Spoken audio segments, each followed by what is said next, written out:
Salut, bienvenue sur cette nouvelle vidéo qui porte sur la liaison peptidique et les aspects structuraux. Donc vraiment c'est du jus de science avec plein de QCM, que des points essentiels pour réussir tes examens et concours. J'avais déjà fait une vidéo sur les acides aminés, là je l'ai un peu améliorée et vraiment elle est axée structure. Donc je vais aborder le dièdre, la liaison peptidique, la liaison plan, pourquoi la glycine est flexible, pourquoi la proline forme des coudes, ce genre de choses et incluant les protéines de structure. Donc voilà, un contenu à pas rater qui est super important pour vos examens. Si vous apprenez quelque chose, je vous encourage à mettre un pouce et voire à vous abonner. Ça m'encourage à continuer, ça met le contenu en avant. Ce sont des acides qui sont aminés. L'acide est un acide carboxylique et ici à droite nous avons l'amine. Donc assemblée sous forme d'acide aminé autour d'un carbone alpha sur lequel se greffe une chaîne latérale R qui va définir la diversité et les propriétés physico-chimiques de chaque acide aminé. Donc ces acides aminés vont pouvoir s'assembler grâce aux liaisons peptidiques, qui est une liaison amide et qui va permettre de former des peptides et des protéines. En particulier, ici, on a un acide aminé 1, donc R1, avec un acide aminé 2, donc avec la chaîne latérale R2.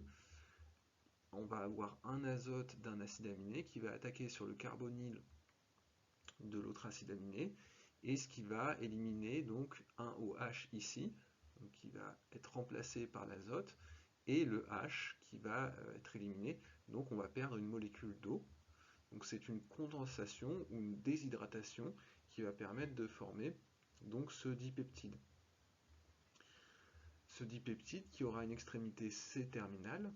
Donc C-terminale, c'est le résidu ou l'acide aminé pour lequel le COOH, donc le groupement COOH, n'est pas dans la liaison amide, donc n'est pas dans la liaison peptidique, donc c'est un COH libre qui constitue le C-terminal, alors que l'autre résidu, donc l'autre acide aminé, donc avec la chaîne R1, lui aura son N libre, donc il sera N-terminal.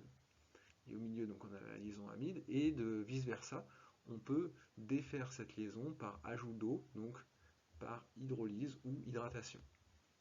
Mais en général, cette réaction est catalysée par des enzymes, en particulier dans le ribosome lors de la traduction, donc lors du passage d'un ARN vers une protéine.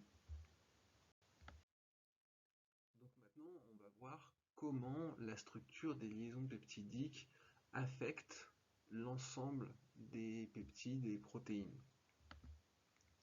En effet, la liaison peptidique est une structure plane. Donc en fait, la liaison amide est une structure plane et donc il n'y a pas de rotation autour de cette liaison. La raison, c'est qu'il y a trois orbitales P qui sont conjuguées, donc une orbitale P de l'oxygène, une orbitale P du CsP2 et une orbitale P de l'azote, ce qui va permettre un partage d'électrons, donc une conjugaison de ces atomes au niveau des orbitales P. Donc on va avoir une délocalisation d'électrons, une délocalisation de liaison pi, et dès qu'on a une liaison pi, donc ça c'est bien important à retenir, toute liaison pi dans des conditions de base sera rigide.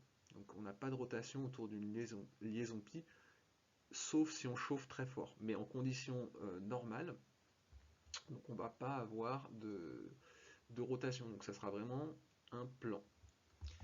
Et quand on prend donc trois acides aminés ici, donc l'acide aminé 1, l'acide aminé 2 et l'acide aminé 3 avec deux liaisons peptidiques, ce qu'on peut voir c'est que finalement le carbone alpha de l'acide aminé du milieu, il va être entouré de deux plans.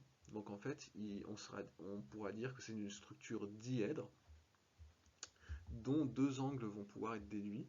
Donc l'angle phi qui va relier le carbone à l'azote, ce qui va et moi, pour retenir ça facilement, parce que c'est des choses qui peuvent tomber à l'examen, moi je l'ai déjà eu, incluant concours PASSLAS, donc c'est que l'angle phi est du côté du n, donc moi je le retiens par le mémo fin, et aussi l'angle psi, donc l'angle psi qui lui va être du côté du C du carbonyle. Donc moi je le retiens par psi-co, parce que l'angle psi est du côté du carbonyle, donc le CO.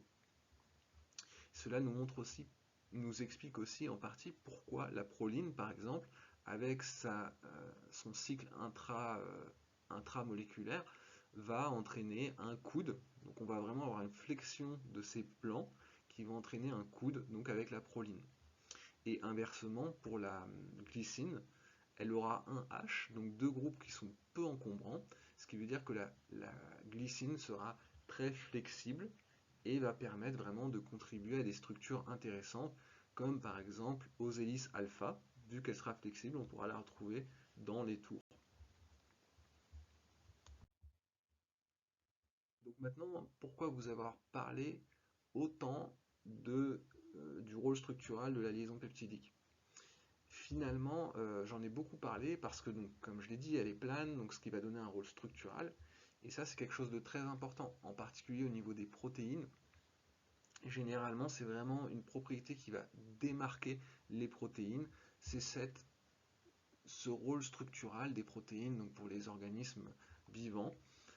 Et cela est permis grâce à cette liaison. Donc, tout ça pour dire, cette liaison est vraiment importante. Sans cette petite liaison peptidique, on ne serait pas debout, dressé, de chair et d'os vraiment solide, quoi. C'est vraiment cette liaison qui constitue notre essence et notre solidité. Et en particulier, on peut penser au collagène, donc qui est un constituant majeur de la peau et des tissus, ou encore à la myosine, qui est une fibre musculaire qui est essentielle à la contraction. Et finalement, ici, je vous ai mis donc le collagène. C'est sûr que ça, pour les PASLAS, donc c'est sûr et certain que ça tombe à vos examens. C'est la protéine la plus abondante du corps humain, qui a un rôle structural majeur. Et donc, c'est possible que vos profs vous demandent un peu, vous expliquent comment est formé le collagène. C'est pas l'objet de la vidéo, mais je vais rapidement, ce dont je me rappelle, c'est qu'on a deux chaînes qui vont s'enrouler dans un certain sens, qui vont ensuite, donc ça forme le protocollagène, qui va ensuite s'enrouler avec une autre chaîne dans un sens inverse, et ensuite on va avoir des super enroulements pour former des superstructures.